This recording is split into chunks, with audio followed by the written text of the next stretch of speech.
Sylvia, thank you. Thank you so much for joining us. So, first of all, let's start with some good news. We are pleased to report that the gender gap in sub-Saharan Africa has narrowed slightly. It was 36% in 2022. It is now 32% in 2023. This is the first time that we are seeing a reduction in the gender gap in 5 years, with the closest being 34% in 2017. The GSMA research shows that affordability of handsets is a very important reason for this gap. So, what are you seeing in this context in Uganda and other African countries? And what are the key considerations you'd like to flag from a Ugandan perspective on both the gender gap and affordability of handsets? So, Jaki, thanks a lot for having me. I'm really pleased to be here. So yes, we are happy that there's progress, but I guess as my boss likes to say all the time, we are happy, but we're not satisfied.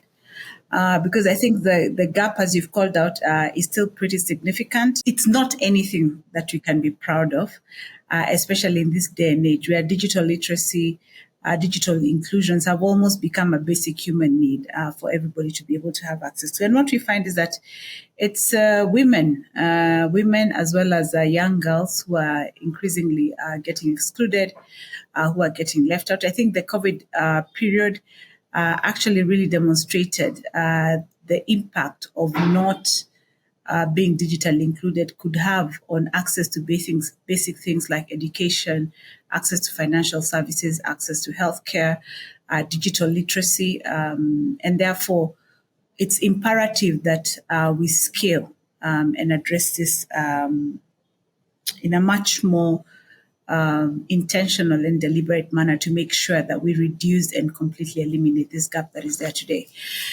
One of the biggest things, of course, is the price of handsets. Affordability is critical when you look at the amounts of income that many people are living on today versus the average cost of your entry-level smartphone device. Right now, the cheapest smartphone devices, you probably get them in the ranges of $40 to $50. It's still quite a big barrier for many people, especially women and girls, to be able to access. You'll find that in many households, they probably only have access to one device. And most of the time, it's often owned by a man. So even if a woman wants to get access to financial services, she has to use her husband's credentials. He's the one who keeps the phone. And these are the things that have plagued that for a long period of time. And sometimes, even as we have moved ahead in terms of modernizing our views and attitudes in the world, as the world has become a lot more connected, we still find that some of these challenges are still there in the societies and the countries that we come from. So addressing affordability is an imperative.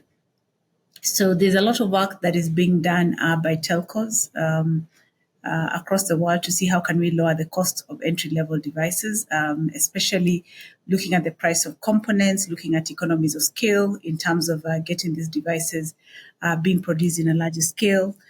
Programs such as device financing that we have been working on here in MTN are imperative because it allows a customer for as low as 20 US cents to begin to get access to a device where they pay a deposit for the device upfront, and then progressively over a period that is agreed, they pay back for the cost of the device, which allows them to be able to get immediate access to the device, begin to use it to create some economic value for themselves as they generate incomes that they then use then to be able to repay that cost of the device. But once you get the device in their hands, what then do they do with it? And that's where digital literacy comes in. Thanks, Sylvia. So that's absolutely fantastic. So let's, narrow down on Uganda's gender gap. So Uganda actually has a significant gender gap in mobile internet adoption. 21% of women are using mobile internet compared to 40% of men in Uganda. So first of all, it has been fantastic to see MTN Uganda pledge to increase the proportion of women in your customer base who use mobile internet to 50% by 2027. And this is part of GSMA's Connected Women Commitment Initiative. So you have already, spoken quite a lot about women's financial inclusion and, overall.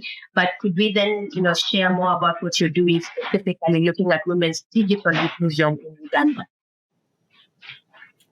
So the commitment that we made in Barcelona this year is a commitment that we are working and intentionally solving for.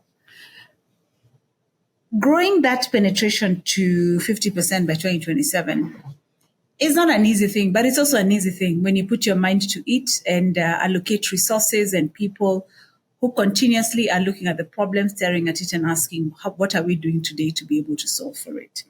Now, I have referenced the work that we are doing around device financing and how now we want to create a lot more inclusivity is by making sure that we are targeting community groups that are represented by women and young people so that you make sure that the efforts that you're putting in place in terms of not only, first of all, getting an affordable device, lowering the cost that probably customers have to deposit to be able to get access to the device, but also being very deliberate about the audiences that you're targeting, how you're reaching them, who are the partners that you're working with on the ground to help you be able to reach those women. Then that becomes critical to making sure that they're able to get access to the technology. So through our foundation, we are offering digital literacy training and educational programs that are targeted at women with a very deliberate intention of making sure that we're equipping them with the skills and the confidence that they need to be able to use mobile internet. I was in the western? No, it was not the western, the northern part of Uganda about a couple of months ago. And it was interesting to be able to go into the community and actually see we have a mobile internet bus that goes across Uganda. I think every year we're probably touching, is it 20 or 30,000? I can't remember the exact number. But we basically go into communities. The mobile internet bus is kitted with computers. And the majority of the people who were inside that bus were women. They were lining up. They were queuing up. We're in a community like 2 or 3 days. They're skilled in terms of basic digital literacy skills. How do you access the internet? What can you do with it? What do you do with YouTube? But also, I think with the advent of social media, TikTok, WhatsApp, it's becoming a lot more easier because people have learned to use it for their own personal networking. But I guess now the question is to ask, if I want to kit you in terms of setting up your business, how do you set up an email? How do you go online to create awareness about the products and services that you're doing? How do you use the internet to be able to get access to education and see what's happening in the rest of the world that you can then be able to customize and create opportunities for you and your family or you and your community? So these are the things that we are also now beginning to increasingly look at. And I think as you create excitement, when people realize what the mobile internet can be able to do for them, that awareness and that higher literacy then will drive a lot more participation. And that participation then is what will help us then to close some of these gaps that we see today. Oh, that's absolutely fantastic. And it's amazing to see all the initiatives that MTN is doing. So for our final question, if you had to pick, what would you say is the one most impactful action that can be done to close the mobile gender gap? I mean, there are many things that need to be done, and I think we all need to be aware, and probably that's the work that the GSMA is doing, and really commend you for that, for bringing people who are like-minded in terms of having a common view of how we kind of want to reset, if I may say so, the world, and some of the statistics that we are seeing. So it requires many actors in this whole chain to be able to create this change. And therefore, a multifaceted approach is critical. We need a lot of allies in this whole conversation to actually bring the change that we would want to see. But I think if there's one thing that we think will probably accelerate the pace of that change, is just creating the appetite for and the awareness of the transformative impact of what mobile internet can be able to do. The beautiful thing I think about the continent is that we have more than 50% of the population being young. So many of them should be digital natives. They were born in the digital era, and therefore for them, it's not anything that is unfamiliar. All they need is access if we create the opportunities and remove the barriers that prevent them from participating. So I think the one thing that probably can create that level of excitement is around driving digital literacy, as I spoke to. Because when people become aware of the transformative impact that this can have on them as individuals, on their families, on their communities, then there'll be a lot more agitation, even with governments, to remove the barriers that prevent them from participating. I think the more we drive digital literacy programs that are comprehensive, not only just looking at technical skills, but also on the broader aspects of things like driving digital citizenship, critical thinking, using digital literacy to drive an entrepreneurship mindset, then we'll begin to kind of shape the way society interacts and leverages mobile internet.